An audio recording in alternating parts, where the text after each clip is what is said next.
जो करड़ी सेना का व्यक्ति यादव सेना के अध्यक्ष और तमाम लोगों को धमकी दिया कि 12 अप्रैल को हम लोग बताएंगे कि हमारी क्या हैसियत है, ऐसे लोगों के खिलाफ मुकदमा राणा ने किया है, उसने धमकी दिया है, उसके खिलाफ इस धमकी के बाबत एक मुकदमा दर्ज होना चाहिए और उसका जो बेल पे वो है, जो जेल के बाहर आया है, उसको बेल में कंसिलेशन मूव करना चाहिए कि इनका बेल। नमस्कार साथियों, आप सभी का स्वागत है। मेरा नाम आनंद है, आप देख रहे हैं भारत खबर 24। करणी सेना वाला जो मामला है,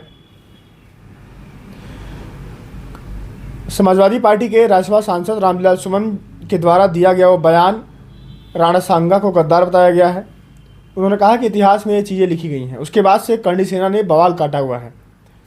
अभी हाल ही फिलहाल में शेर सिंह राणा जो जमानत पर बाहर हैं, वो खुद कहते हैं मैं तिहाड़ जेल से फरार हूँ। फूलन देवी की हत्या का केस चल रहा है उन पर। उनका बयान आया है कि मैं जो रामविलास सुमन हैं उनको मैं बाबर की कब्र तक पहुँचा दूँगा। उसके बाद यादव सेना के राष्ट्रीय अध्यक्ष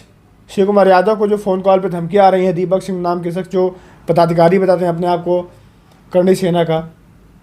इन तमाम मुद्दों पर बातचीत करने के लिए मेरे साथ एडवोकेट प्रेमप्रकाश यादव जी मौजूद हैं। इनसे बातचीत करेंगे, समझते हैं कि लीगली इसमें क्या देखते हैं, कानूनी तौर पर क्या दाव पेच है और कानूनी तौर पर क्या और इस तरह की धमकी भरे कॉल और तमाम चीज़ें हो रही हैं, उसमें कानूनी जो पहलू है वो क्या कहता है। स्वागत है आपका।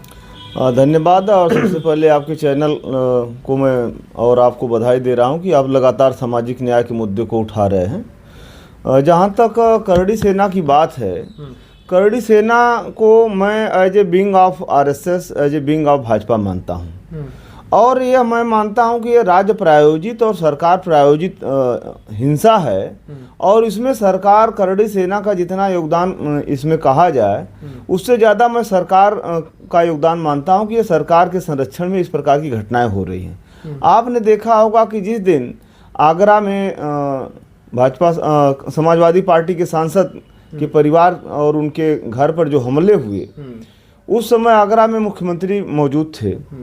मुख्यमंत्री की मौजूदगी में उससे कुछ किलोमीटर दूर मुख्यमंत्री रहे वहाँ पर, घटनास्थल से कुछ दूरी पर। वहाँ पर अगर बुलडोजर लेकर के पूरा झुंड बना करके लग रहा था कि हिंसा करने के लिए और पथराव से लेकर के कुर्सी तोड़ना, सामान क्षतिग्रस्त कर देना, गाली गलौज देना, जातिगत सूचक गालियों का जिस तरह से बौछार लगाया गया और धमकियां दी गई, जान से मारने की धमकियां दी गई, उस तरीके से आप अंदाज़ा लगा सकते हैं कि बिना सत्ता के संरक्षण के इस प्रकार की घटनाएं नहीं हो सकती हैं।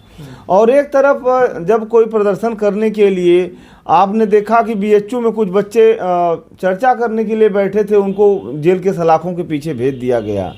तो जहां पर पुलिस की मौजूदगी में इतने सारे लोग तांडव कर रहे थे, वहां पर अगर सरकार ने उन लोगों की गिरफ्तार करके जेल नहीं भेजा तो इसको आप स्पष्ट तौर पे मान सकते हैं कि ये सरकार के संरक्षण में ये दहशत फैलाने का, हिंदू मुस्लिम करने का और ये जो इस देश के SC ST OBC के लोग हैं उनको मैसेज देने का काम किया गया कि मनुस्मृति के दौर में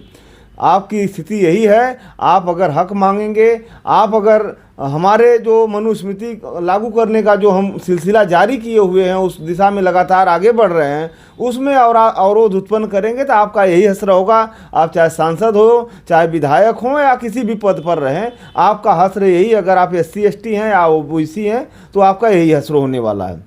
जहाँ तक आपने शेर सिंह राणा की बात किया तो आपको मालूम है कि वो हत्यारा है और हत्या का उस पर प्रोसेस चल रहा है। हत्या का उसके खिलाफ जो उन्होंने हत्या किया है उसकी प्रोसीडिंग कोर्ट में चल रही है, लेकिन इसके बावजूद उसको कंडीशनल, किसी भी हत्या मतलब आरोपी को कंडीशनल बेल मिलती है कि अगर आप बाहर जाएंगे तो माहौल ख़राब नहीं करेंगे जो है। तो अगर वो खुलेआम इस तरह से धमकी दे रहा है तो इसको भी आप अंदाज़ा लगा सकते हैं कि एक हत्या का आरोपी जिसके ऊपर कई संज्ञेय धाराओं में और हत्या जैसे जुर्म में आरोप लगाए गए हैं, उसका ट्रायल चल रहा है, ऐसे मामलों का आरोपी अगर इस तरह को खुलेआम धमकी दे रहा है और उसको हिंदू मुस्लिम करने का भी कोशिश कर रहा है और दलितों को उनकी स्थिति बताने की कोशिश कर रहा है, तो इसमें आप अंदाज़ा लगा सकते हैं कि यह किस दिशा में देश जा रहा है और किस तरह से ऐसे अपराधियों को सत्ता का और सरकार का संरक्षण मिला हुआ है। तीसरी बात, जो यादव सेना के राष्ट्रीय अध्यक्ष को जो करड़ी सेना के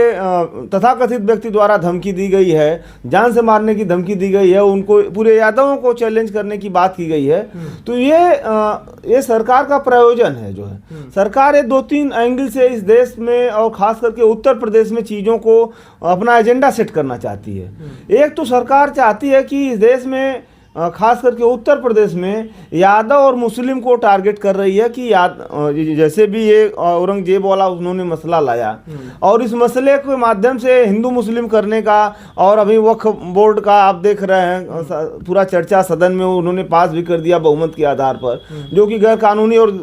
असंवैधानिक है। तो इसके आधार पर आप समझ सकते हैं कि औरंगजेब हो, चाहे वक्फ बोर्ड हो, चाहे जितने भी इस तरह के इनकी अभी हिंदू मुस्लिम के साथ साथ ज्ञानवापी हो, तो इनके एजेंडे में इससे बाहर कुछ नहीं है। और इसके माध्यम से मुस्लिमों को जो है अलग थलग करके पिछड़ों को SC ST के हक अधिकार को छीनना चाहते हैं। उनके जो रोजगार हैं, उनके जो अवसर हैं, उनके जो आप कह सकते हैं आरक्षण है, उसको जो नौकरियां हैं, जो शिक्षा है, स्वास्थ्य है, उनका ये छीनना चाहते हैं। और उसके लिए लगातार वो उसी दिशा में आगे बढ़ रहे हैं, लगातार उसका क्रियान्वयन कर रहे हैं। वो कह रहे हैं कि रामजीलाल सुमन और करणी सेना का मामला है, यादव समाज के लोग या ये लोग बीच में ना आने तो बुरा होगा। रामजीलाल सुमन और करड़ी सेना का ये मामला नहीं है, ये करड़ी सेना का कोई पेटेंट थोड़ा है। ये मामला साझी विरासत, साझी संस्कृति, लोकतंत्र और संविधान को बचाने का मामला है। और इसमें लाल सुमन हो या कोई भी व्यक्ति होगा, अगर वो संविधान और लोकतंत्र के पक्ष में अगर कोई व्यक्ति खड़ा होगा, उसके खिलाफ कोई भी गैर राजनीतिक या अराजक तत्व कहिए या देशद्रोही कहिए या संविधान के खिलाफ लड़ने वाले लोगों की संख्या आप कह सकते हैं, ऐसे कोई भी लोग अगर ऐसे लोगों के खिलाफ अगर साजिश करेंगे, हमले करेंगे, उनका विरोध करेंगे, तो हम लोग उनके साथ खड़े रहेंगे, जो लोग संविधान और लोकतंत्र के साथ खड़े हैं। इसके साथ साथ एक बात और आपको बता दें, जो करड़ी सेना का व्यक्ति यादव सेना के अध्यक्ष और तमाम लोगों को धमकी दिया कि 12 अप्रैल को हम लोग बताएंगे कि हमारी क्या हैसियत है, ऐसे लोगों के खिलाफ मुकदमा दर्ज होना चाहिए और 12 तारीख से पहले उनके खिलाफ कार्रवाई करके गिरफ्तार करके जेल भेजना चाहिए। दूसरी बात जो शेर सिंह राणा ने किया है, उसने धमकी दिया है, उसके खिलाफ इस धमकी के बाबत एक मुकदमा दर्ज होना चाहिए और उसका जो बेल पे वो है, जो जेल के बाहर आया है, उसको बेल में कैंसिलेशन मूव करना चाहिए कि इनका बेल कैंसिल किया जाए। ये देश और समाज के लिए खतरा है इस व्यक्ति से, तो उसका बेल कैंसिलेशन मूव होना चाहिए, उसका बेल कैंसिल करा करके उसको जेल के सलाखों के पीछे भेजना चाहिए। तीसरी बात, इस प्रकार के जो भी लोग हैं, जो वहाँ पर घटना स्थल पे करड़ी सेना के जो लोग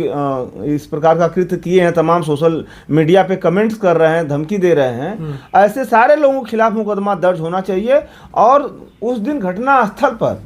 जो भी पुलिसकर्मी थे, जिनकी मौजूदगी में और जिनके संरक्षण में यह कृत्य हुआ और पुलिस ने उनको गिरफ्तार करके जेल नहीं भेजा, तो उस पुलिस अधिकारियों और कर्मचारियों के खिलाफ मुकदमा दर्ज करना चाहिए सरकारी काम में लापरवाही के आरोप में, और उनके खिलाफ विभागीय कार्रवाई होनी चाहिए। और जब तक लोकतंत्र और संविधान में यकीन करने वाले लोग इस प्रकार का कृत्य करके उनके खिलाफ सजा नहीं करवाएंगे, उनके खिलाफ कानूनी कार्रवाई में नहीं जाएंगे, तो इन सबों का इसी तरह से मन बढ़ता जाएगा और देश में सामाजिक सौहार्द बिगाड़ने का काम करते रहेंगे। वकील जो समाज है या वकील वक्ता लोग की जो सभा है, वो किसके साथ खड़ी है, क्या कह रही है? वो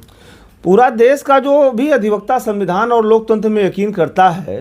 हम लोग तो लगातार इस प्रकार के मुद्दों पर